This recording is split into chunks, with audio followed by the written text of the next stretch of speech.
부동산 등기부와 신탁 그리고 명의 변경 시 발생하는 세금에 대한 구체적인 예를 들어 자세히 설명해 드리겠습니다.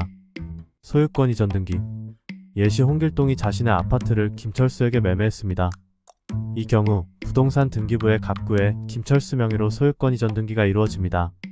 등기 내용은 2024년 10월 1일 소유권 이전 매매 김철수로 홍길동의 소유권이 김철수로 이전되었음을 의미합니다. 김철수는 이 거래로 인해 취득세를 납부해야 하며 홍길동은 매매로 인한 양도소득세를 납부해야 합니다. 가등기. 예시 김철수가 홍길동과 아파트 매매 계약을 체결했으나 잔금을 치르기 전이라 소유권이 이전되지 않은 상태입니다. 김철수는 자신의 소유권 이전을 보장받기 위해 가등기를 신청합니다. 등기 내용은 2024년 9월 10일 소유권 이전 청구권 가등기 김철수로 김철수가 장래의 소유권을 이전받을 권리를 가졌음을 나타냅니다. 잔금 지급 후 소유권 이전 등기를 완료하면 가등기는 말소됩니다. 가등기 자체로는 세금이 발생하지 않습니다. 처분 제한 등기 압류 가처분. 예시 홍길동이 세금을 내지 않아 세무서가 홍길동의 아파트에 압류를 걸었습니다.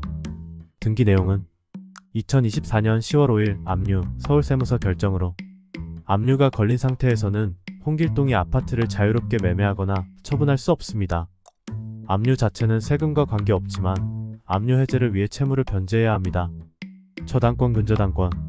예시 홍길동이 은행에서 1억 원의 대출을 받기 위해 아파트를 담보로 설정하고 저당권을 설정했습니다. 등기 내용은 2024년 10월 1일 저당권 설정, 은행, 채권 최고액 1억 2천만 원으로 홍길동이 은행에 1억 원을 대출받았으며 갚지 못할 경우 은행이 아파트를 경매 처분할 수 있는 권리를 가집니다. 저당권 설정 시 세금은 발생하지 않으나 대출이 완료되고 매각 시 양도소득세가 발생할 수 있습니다. 전세권. 예시 김철수가 홍길동의 아파트에 1억 원을 주고 전세로 들어갔습니다.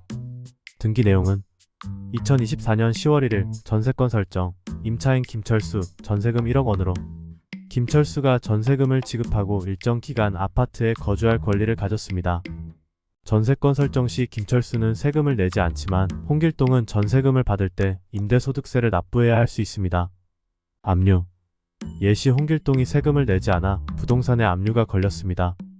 등기 내용은 2024년 10월 10일 압류 세무서 결정으로 압류로 인해 홍길동은 해당 부동산을 마음대로 처분할 수 없습니다.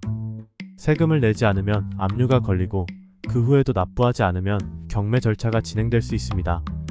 경매 개시 결정. 예시 홍길동이 은행 대출을 갚지 못해 은행이 경매를 신청했습니다.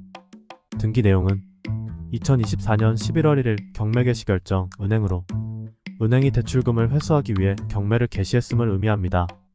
경매에서 부동산이 매각되면 해당 매각 금액에 대해 양도소득세가 발생할 수 있습니다. 소유권 이전 신탁.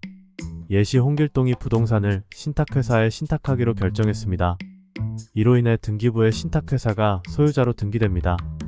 등기 내용은 2024년 10월 10일 소유권 이전 수탁자 신탁회사로 홍길동이 해당 부동산을 관리 및 처분할 권한을 신탁회사에 맡겼음을 의미합니다.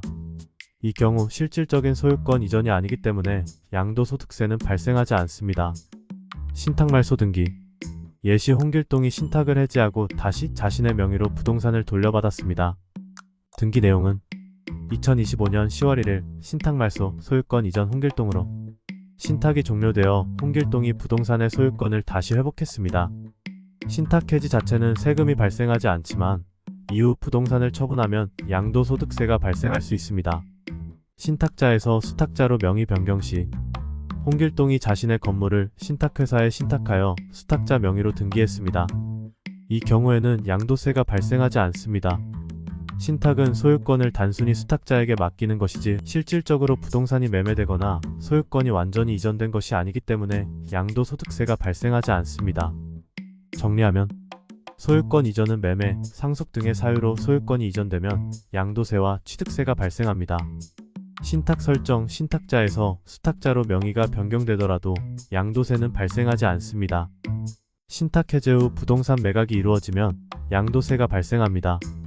신탁을 통해 소유권을 수탁자 명의로 이전하는 것은 형식적인 이전이므로 양도세가 발생하지 않으며 신탁 종료 후 실제 매각이 이루어지면 세금이 부과됩니다. 위 내용이 도움이 되셨다면 구독, 좋아요 부탁드립니다.